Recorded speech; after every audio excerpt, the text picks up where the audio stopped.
علامہ اقبال نے ایک دفعہ اپنی ایک نظم میں خدا تعالیٰ کو مخاطب کرتے ہوئے یہ عرض کیا، کبھی اے حقیقت منتظر نظر آ لباس مجاز میں، کہ ہزاروں سجدے تڑپ رہے ہیں میری جبین نیاز میں۔ یہ وہی لقاء کا مضمون ہے جو پچھلے 2 خطبوں میں بیان کرتا رہا ہوں، لیکن ایک ایسی آنکھ نے لقاء کے مضمون کو دیکھنے کی کوشش کی جو عرفان سے آ رہی تھی۔ چنانچہ اسی مضمون کو حضرت نواب مبارکہ بیگم نے ایک جوابی نظم میں بیان فرمایا۔ علامہ اقبال نے تو یہ کہا تھا کہ کبھی اے حقیقت منتظر نظر آ لباس مجاز میں، کیوں نظر نہیں آتی کہ ہزاروں سجدے تڑپ رہے ہیں۔ اتنے سجدے میں نے تیرے حضور تیری لقاء کی خاطر کیے کہ گویا وہ سجدے آج بھی میری اس جبین نیاز میں تڑپ رہے ہیں جو میں زمین سے تیرے حضور رگڑتا رہا ہوں۔ حضرت نواب مبارکہ بیگم صاحبہ نے جواباً جو نظم لکھی اس کے چند شعر میں آپ کے سامنے رکھتا ہوں۔ انہوں نے لکھا، مجھے دیکھتا جو نہیں ہے تو، یہ تیری نظر کا قصور ہے۔ مجھے دیکھ طالب منتظر، مجھے دیکھ شکل مجاز میں، کہ ہزاروں سجدے تڑپ رہے ہیں تیری جبین نیاز میں۔ مجھے دیکھ رفت کوہ میں، مجھے دیکھ پستی کاہ میں، مجھے دیکھ عجز فقیر میں، مجھے دیکھ شوکت شاہ میں۔ نہ دکھائی دوں تو یہ فکر کر، کہیں فرق ہو نہ نگاہ میں، کہ ہزاروں سجدے تڑپ رہے ہیں تیری جبین نیاز میں۔ مجھے ڈھونڈ دل کی تڑپ میں تو، مجھے دیکھ روئے نگار میں۔ کبھی بلبلوں کی صدا میں سن، کبھی دیکھ گل کے نکھار میں۔ میری ایک شان خزاں میں ہے، میری ایک شان بہار میں۔ مجھے دیکھ طالب منتظر، مجھے دیکھ شکل مجاز میں، کہ ہزاروں سجدے تڑپ رہے ہیں تیری جبین نیاز میں۔ میرا نور شکل ہلال میں، میرا حسن بدر کمال میں۔ کبھی دیکھ طرز جمال میں، کبھی دیکھ شان جلال میں۔ رگے جاں سے ہوں میں قریب تر، تیرا دل ہے کس کے خیال میں۔ مجھے دیکھ طالب منتظر، مجھے دیکھ شکل مجاز میں، کہ ہزاروں سجدے تڑپ رہے ہیں تیری جبین نیاز میں۔ یہ جو نظارہ آپ نے حضرت نواب مبارکہ بیگم صاحبہ کے کلام میں دیکھا ہے، یہ عارفانہ ہونے کے باوجود لقاء کا وہ نظارہ ہے جو ابھی سطح سے تعلق رکھتا ہے۔ آفاقی نظر ہے، اس میں گہرائی بھی ہے، ہر سطح سے گویا وہ شیشے کی سطح ہے۔ نظر لوٹ کر واپس آنے کی بجائے خدا کی جانب اٹھتی ہے۔ جیسے بعض دفعہ زاویوں سے شیشے کو دیکھا جائے تو اپنا وجود دکھائی دینے کی بجائے دوسرا مقابل پر اس زاویے پر کھڑا ہوا ایک اور وجود دکھائی دیتا ہے۔ لیکن ایک اور نظر ہے خدا کو دیکھنے کی جو خدا کی ذات کے اندرونی مشاہدے سے تعلق رکھتی ہے۔ اس میں بھی ایک ظاہری نظر ہے، یعنی ظاہری تو نہیں کہنا چاہیے، وہ عرفان کی نظر ہی ہوا کرتی ہے، لیکن نسبتاً سطح سے تعلق رکھنے والی۔ جیسا کہ میں نے گزشتہ خطبے میں بیان کیا تھا، سائنسدانوں نے جو کائنات کا مطالعہ کیا ہے، اگر سائنسدان کی نظر سے آفاقی مطالعہ کیا جائے یا اندرون کا اپنی ذات کا مطالعہ کیا جائے تو ہر مطالعہ خدا تعالیٰ کی طرف لے کے جائے گا، اور انسان یوں لگتا ہے جیسے ایک آئینہ خانے میں چلا گیا ہے۔ آئینہ خانے میں تو ایسا نظارہ ہوتا ہے کہ جدھر دیکھے انسان ادھر خود ہی دکھائی دیتا ہے اپنے آپ کو، یعنی اپنی صورت ہی دکھائی دیتی ہے۔ مگر یہ عرفان کا آئینہ خانہ وہ ہے جس میں ہر طرف خدا دکھائی دینے لگتا ہے۔ لیکن یہ بھی نظارہ جیسا کہ میں نے بیان کیا ہے ابھی نسبتاً سطحی ہے۔ قرآن کریم میں اللہ تعالیٰ نے یہ مضمون ہمارے سامنے رکھا، والذین جاہدوا فینا لنہدینہم سبلنا، وہ لوگ جو میری خاطر جہد کرتے ہیں، کوشش کرتے ہیں، جو میری ذات کی تلاش میں رہتے ہیں، لنہدینہم سبلنا، ہم ہیں جو اپنی راہیں ان کو دکھاتے ہیں۔ پس محض جہد سے جو نظارے دکھائی دیتے ہیں اسے لقاء نہیں کہا جا سکتا۔ لقاء کے لیے اپنے محبوب کا خود جھک کر ہاتھ پکڑنا ضروری ہے، ورنہ دور کے نظارے تو دل کی بعض دفعہ پیاس بجھانے کی بجائے اور بھڑکا جایا کرتے ہیں۔ بس لقاء سے مراد نظارہ نہیں ہے، لقاء سے مراد تعلق ہے، پیار اور وہ محبت کا تعلق جو پہلی لقاء، جو نظارے کی لقاء ہے، اس کے بعد حاصل ہوا کرتا ہے۔ اور اس پہلو سے خدا تعالیٰ کا نظارہ اپنے وجود میں انسان دیکھ بھی سکتا ہے اور نہیں بھی دیکھ سکتا۔ یہ اور طرح کا نظارہ ہے جس کا میں تفصیل سے مختصر کرنے کی کوشش کروں گا، مگر نسبتاً تفصیل سے بیان بھی کروں گا۔ جہاں خدا تعالیٰ نے یہ فرمایا کہ مجھ تک پہنچنے کی بہت سی راہیں ہیں اور پھر میں مدد کرتا ہوں، تو اپنی کوشش سے ان راہوں کے ذریعے مجھ تک نہیں پہنچ سکتے۔ وہاں اپنے ملنے کی ایک راہ بھی بیان فرمائی اور اس کا نام صراط مستقیم رکھا۔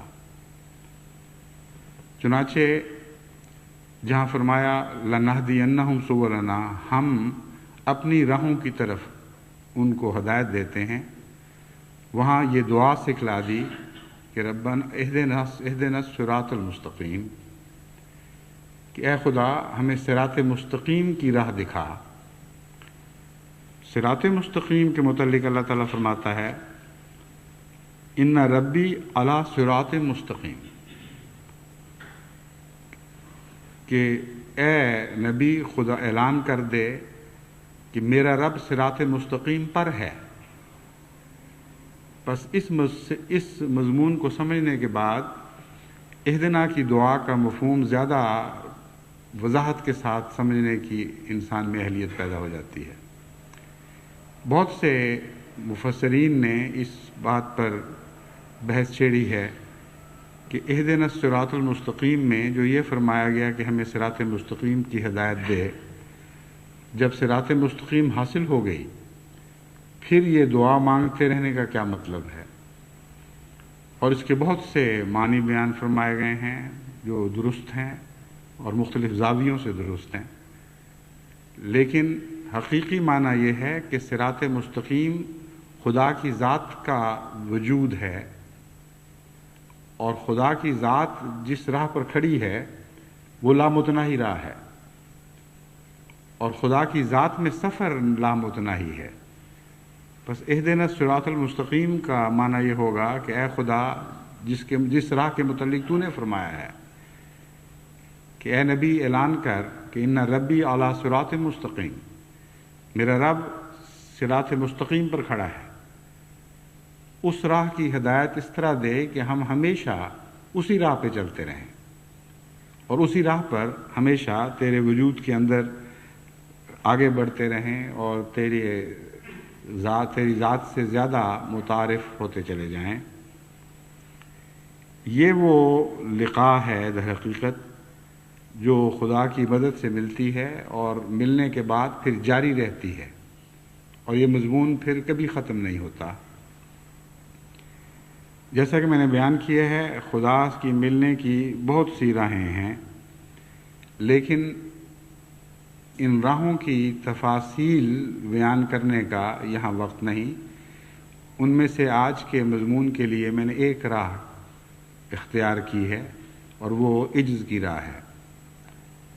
حضرت اقدس مسیح موعود علیہ السلام نے اس مضمون پر اپنے منظوم کلام میں بھی بہت پیارے رنگ میں روشنی ڈالی ہے، اور اپنے نثر کے کلام میں بھی بہت ہی پیارے رنگ میں روشنی ڈالی ہے۔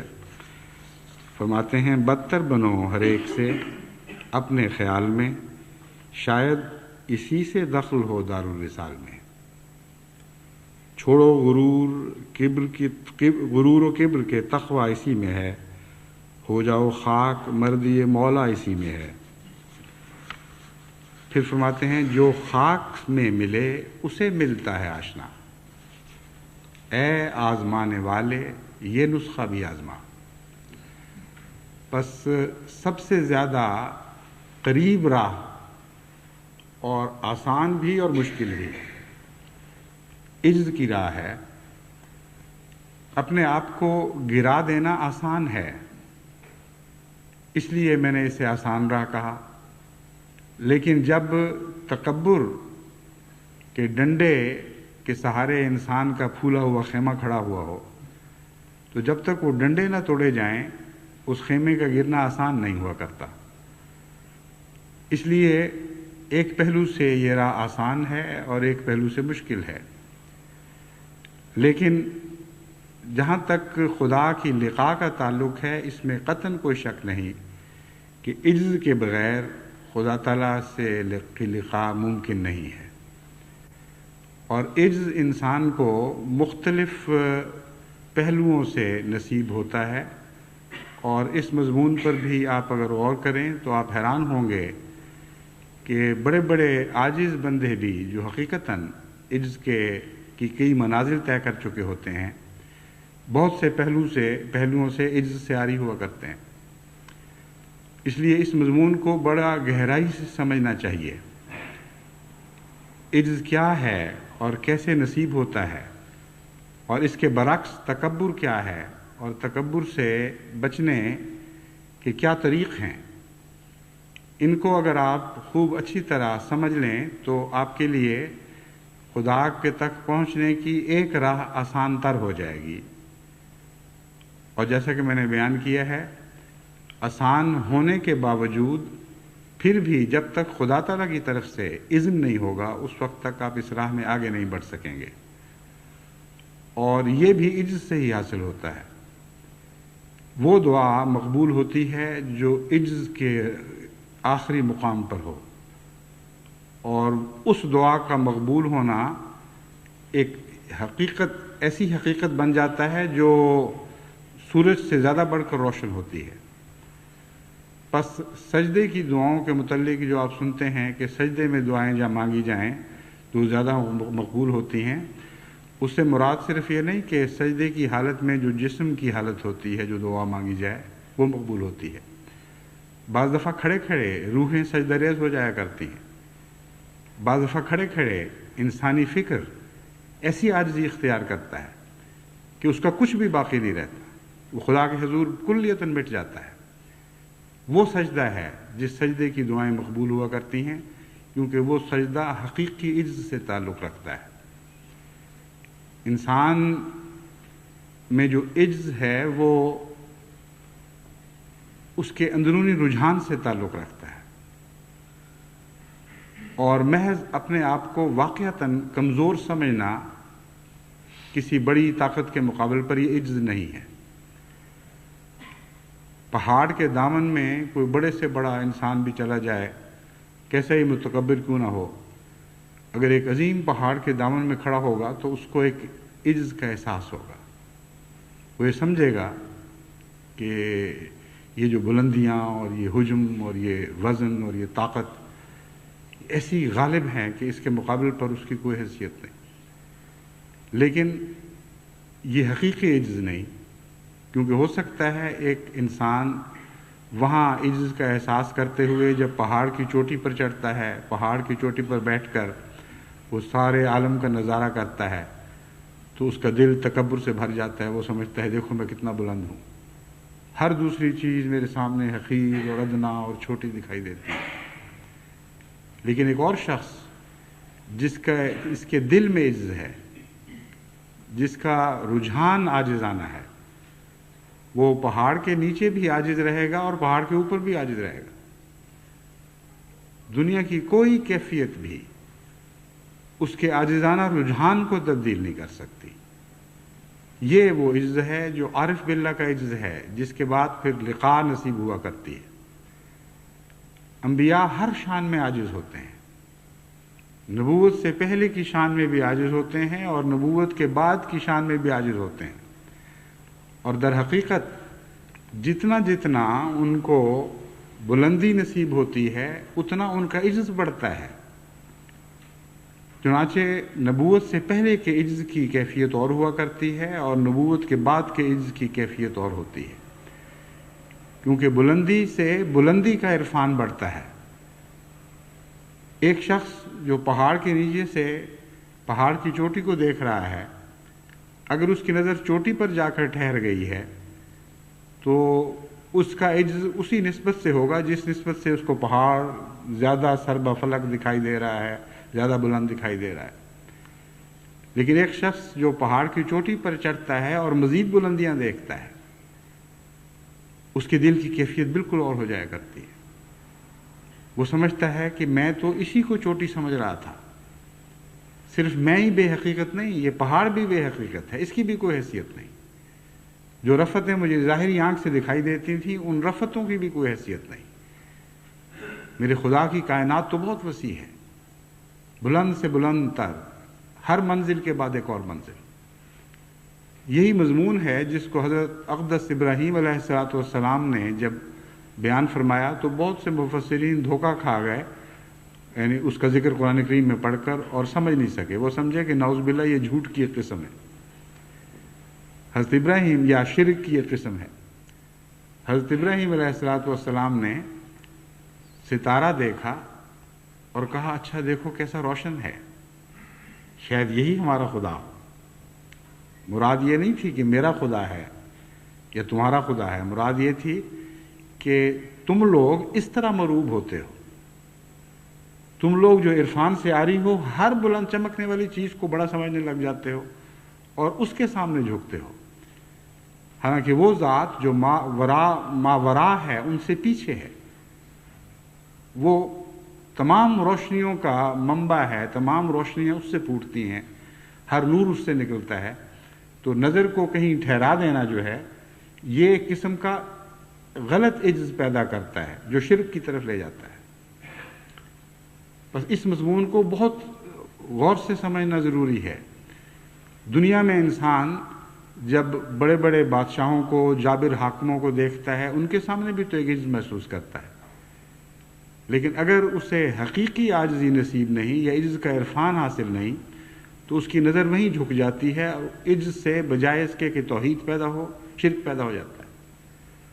بس حضرت ابراہیم علیہ السلام نے اپنے خداداد عرفان سے اس بات کو اس رنگ میں تمثیلاً بیان فرمایا کہ دیکھو اوہو یہ تو ستارہ ڈوب گیا، یہ تو میرا خدا نہیں ہو سکتا، ہاں چاند نکلا ہے، دیکھو کیسا روشن، کیسا خوبصورت، زیادہ پرنور اور زیادہ وجیح اور دل کو لبھانے والا۔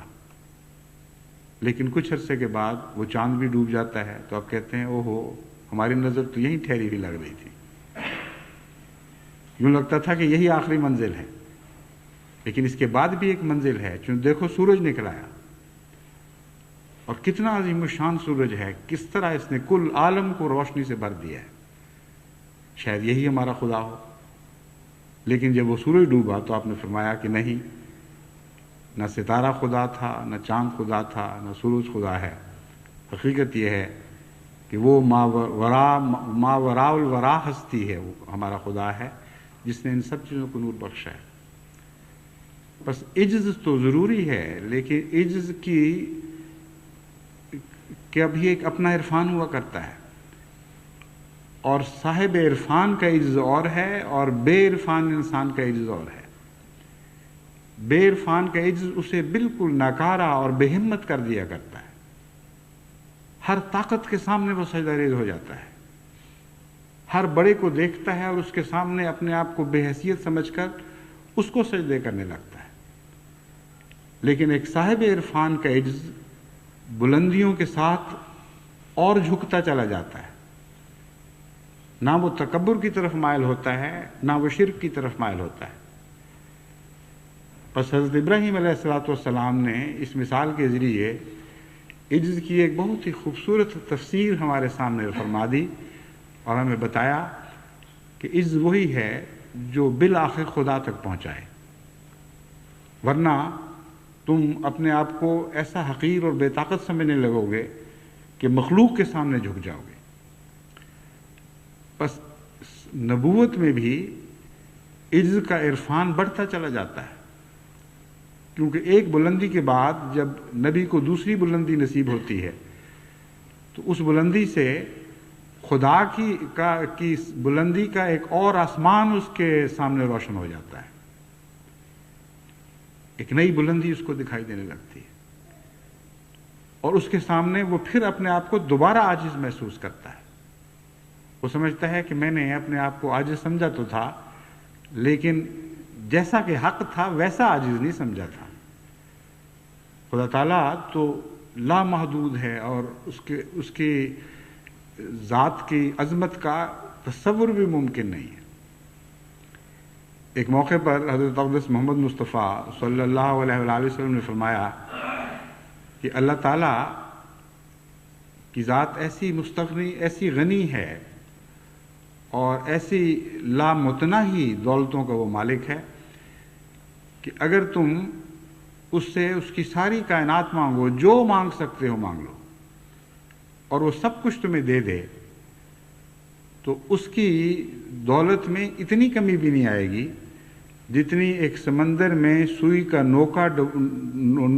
نوکا ڈبو اور اس کے ساتھ تھوڑا سا پانی لگا رہ جائے جب اس کو باہر نکالو۔ اس پانی سے جو سوئی کے ناکے کے ساتھ نوک کے ساتھ لگا رہ جاتا ہے اور وہاں قطرہ نہیں ٹھہر سکتا۔ مثال بہت خوبصورت دی ہے، انگلی ڈبو یا اور کوئی چیز ڈبو، اس کے ساتھ زیادہ پانی لگتا ہے، لیکن جو باریک نوک ہو اس کے ساتھ پانی کا قطرہ نہیں رہ سکتا، اس لیے بہت ہی معمولی پانی ہوگا۔ فرمایا اس میں بھی جو کمی آتی ہے، اس سے جو کمی آتی ہے خدا تعالیٰ کے کائنات میں اتنی بھی کمی بھی نہیں آتی اگر وہ تمہیں سب کچھ بھی دے دے۔ وہ لامتناہی ہے۔ یہ بات صاحب عرفان کے بغیر کسی کو نصیب نہیں ہو سکتی، اور جس کو یہ عرفان ہو اس کو اپنی دولت پہ گھمنڈ کیسے ہو سکتا ہے؟ ایک ملک کا بادشاہ بھی ہو جائے تو وہ ایک زمین کے ایک ملک کا بادشاہ ہے، اور اس کے باوجود اس کا اقتدار کامل نہیں ہے، اس کو تو اپنے نفس، اپنے وجود پر بھی اقتدار حاصل نہیں۔ جب بیمار پڑتا ہے تو کس طرح بے حیثیت اور بے حقیقت ہو کے رہ جاتا ہے، اس کو اپنے جذبات پر بھی کامل اختیار نہیں ہوتا، نہ اپنے غصے پر، نہ اپنی خوشی پہ، نہ اپنی نیند پر، نہ اپنے جاگنے پر۔ بس وہ ایک بڑے ملک کا بادشاہ بن کر کیسے متکبر ہو سکتا ہے اگر اس کی نظر خدا کی لامتناہی ملکیت پر ہو؟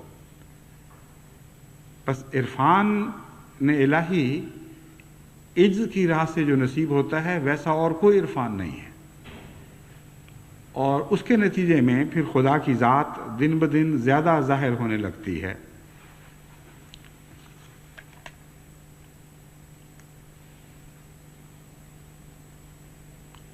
یہی وجہ ہے کہ بعض دفعہ بعض صوفیاء نے غلطی کی اور عجز کو ظاہری رنگ دینے لگے، اور آپ نے دیکھا ہوگا کہ وہ اپنے اوپر مٹی ڈالتے تھے، بعض اوقات اپنے کپڑے بھاڑ لیتے تھے، گندے کر لیتے تھے، اور ایسا رنگ اختیار کرتے تھے جیسے وہ دنیا میں سب سے زیادہ گندے اور غلیظ اور بیکار لوگ ہیں۔ یہ ایک اظہار تھا کہ ہم کچھ بھی نہیں، لیکن امر واقعہ یہ ہے کہ اللہ تعالیٰ تو جمال کو پسند کرتا ہے۔ وہ جو کچھ نہیں کی حالت ہے وہ بیرونی حالت نہیں ہے، وہ ایک اندرونی کیفیت کا نام ہے، اور بعض دفعہ بیرونی کیفیت اس اندرونی کیفیت سے بالکل متقابل ہوتی ہے، اس سے بالکل برعکس دکھائی دیتی ہے۔ چنانچہ حضرت عبد القادر جیلانی کے متعلق آتا ہے کہ وہ بڑے خوش پوش تھے، بہت ہی خوبصورت اور نہایت قیمتی لباس پہنا کرتے تھے۔ تو کسی نے ان سے پوچھا کہ یہ کیا بات ہے، آپ تو بڑے بزرگ اور خدا کے خاص پیارے بندے ہیں۔ انہوں نے کہا میں نہیں پہنتا جب تک مجھے خدا نہ کہے۔ ان کے دل کی پسند تھی جو خدا کی خاطر چھوڑ دینے پر تیار بیٹھے تھے، لیکن اللہ نے اس پر نظر فرمائی اور کہا نہیں پہنو۔ تو بعض دفعہ خدا اپنے بندے کی دل کی پسند پوری کرنے کے سامان خود فرماتا ہے اور اس کا عجز ان کپڑوں میں چھپ جاتا ہے۔ پس عجز کا ظاہری حالت سے تعلق نہیں ہے، بعض دفعہ عجز پھوٹ کر ظاہری حالت پر اثر انداز ہوتا ضرور ہے، لیکن اس کو پہچاننے کے لیے بھی عرفان کی آنکھ چاہیے۔ جو اندر کا عجز ہے وہ ہے، ورنہ تو آپ کو بے شمار سادھو ایسے دکھائی دیں گے جو جسموں پر راکھ ملتے ہیں۔ کئی دفعہ لوگ حیرت میں مبتلا ہوتے ہیں کہ راکھ کا کیا قصہ ہے، یہ راکھ کیوں مل رہے ہیں؟ معلوم ہوتا ہے کسی زمانے میں کسی صاحب عرفان نے ان کو یہ بتایا ہوگا کہ مٹی میں مل جانے سے، راکھ ہو جانے سے خدا ملتا ہے۔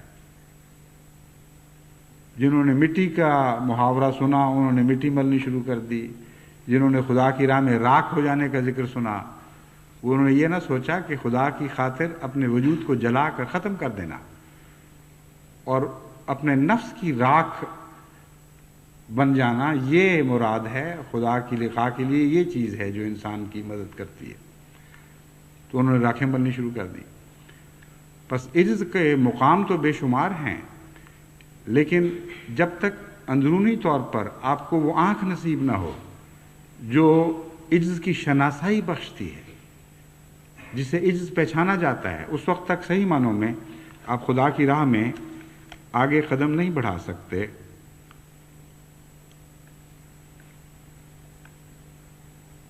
ایک اور پہلو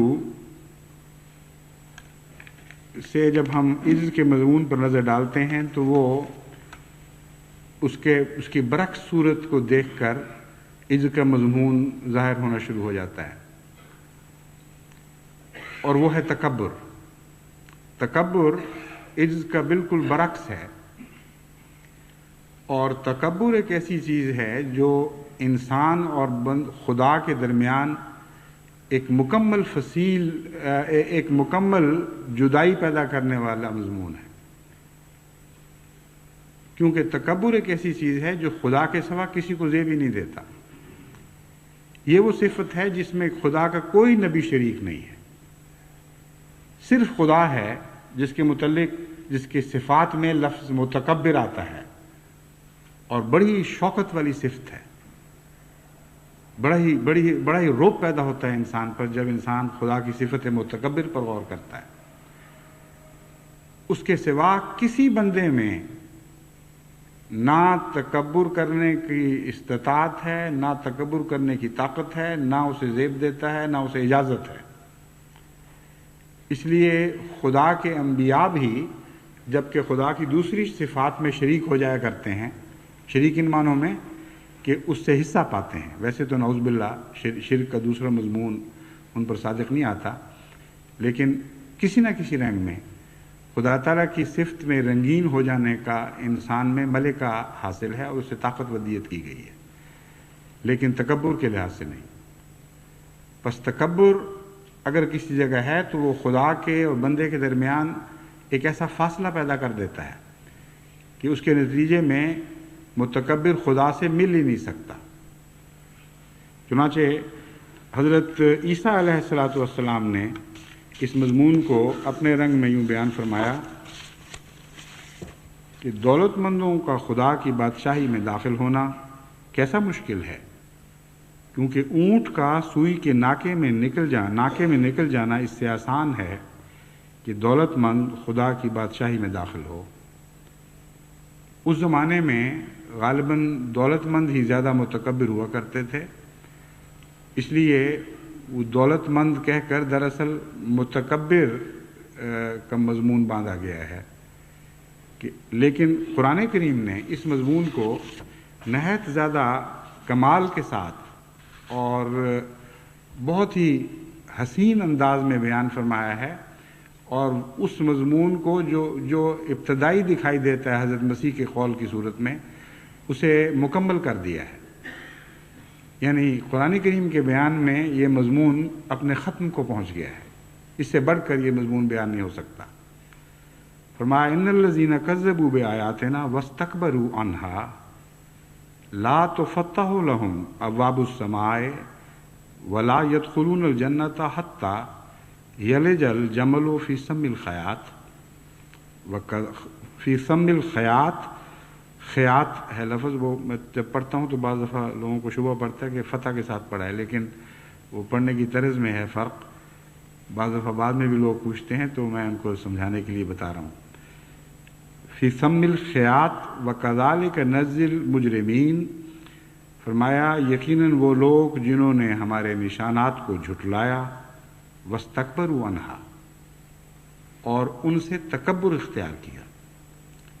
لا تفتح لهم ابواب السماء، ان کے لیے آسمان کے دروازے نہیں کھولے جائیں گے. ولا يدخلون الجنۃ، اور وہ جنت میں داخل نہیں ہوں گے. حتی یلج الجمل فی سم الخیاط، یہاں تک کہ اونٹ سوئی کے ناکے میں داخل ہو جائے. اب دیکھیں ان دونوں عبارتوں میں کتنا فرق ہے. اول تو محض دولت مند کا بیان نہیں فرمایا گیا، بلکہ ہر قسم کی تکذیب کرنے والے کو متکبر فرمایا گیا. امر واقعہ یہ ہے کہ خدا کے نشانات بے شمار ہیں. یہاں صرف انبیاء کی تکذیب مراد نہیں ہے، بلکہ ساری کائنات میں اللہ تعالیٰ کی آیات پھیلی پڑی ہیں. اور متکبر ہر آیت کی تکذیب کرتا چلا جاتا ہے. وہ دیکھتا ہے، استفادہ کرتا ہے، خدا کی آیات میں ڈوبا ہوا ہے دن رات، ان آیات کے سہارے زندہ ہے، ہر سانس ان آیات کا محتاج ہے، زندگی کا ہر لمحہ ان آیات کے سہارے چل رہا ہے. اور ایسا غافل ہے اور ایسا بے وقوف اور اندھا ہے کہ اس کے باوجود آیات کا انکار کرتا چلا جائے، ان سے تکبر کی راہ اختیار کرتا ہے. سمجھتا ہے کہ میری ادنا غلام ہے، میں جس طرح چاہوں ان سے سلوک کروں، اور کوئی مالک نہیں ہے جس کے سامنے میں اپنے اس استفادے کے لحاظ سے جواب دے ہوں. جو چیزیں ہیں وہ میرے فائدے کی خاطر اس طرح بنائی گئی ہیں جیسے میں مالک ہوں، اور یہ چیزیں میرے لیے بنائی جانی خدا پر فرض تھی. یہ رجحان ہے جو متکبر کے دل میں پیدا ہو جاتا ہے. بس جہاں اس کا فضل اپنا ہاتھ کھینچ لے، وہیں ایسا شخص اچانک ننگا ہو جاتا ہے. یعنی اس کا رجحان بالکل کھل کر سامنے آ جاتا ہے. وہ کہتے ہیں خدا ہوتا کون ہے میرے ساتھ یہ سلوک کرنے والا؟ اتنی دنیا پڑی ہوئی ہے، فلاں ٹھیک ہے، فلاں ٹھیک ہے، میں ہی بیمار ہونا تھا، مجھے ہی بیمار ہونا تھا، میرے بچوں پر یہ مصیبت ٹوٹنی تھی. اور وہ یہ نہیں سوچتا کہ اس کی ساری زندگی، اس کے وجود کا ایک ایک ذرہ اس کی یہ طاقت کے خدا پر باتیں کرتا ہے. یہ بھی خدا کی آیات میں لپٹی ہوئی ایک داستان ہے جو انہیں کے ذریعے چل رہی ہے.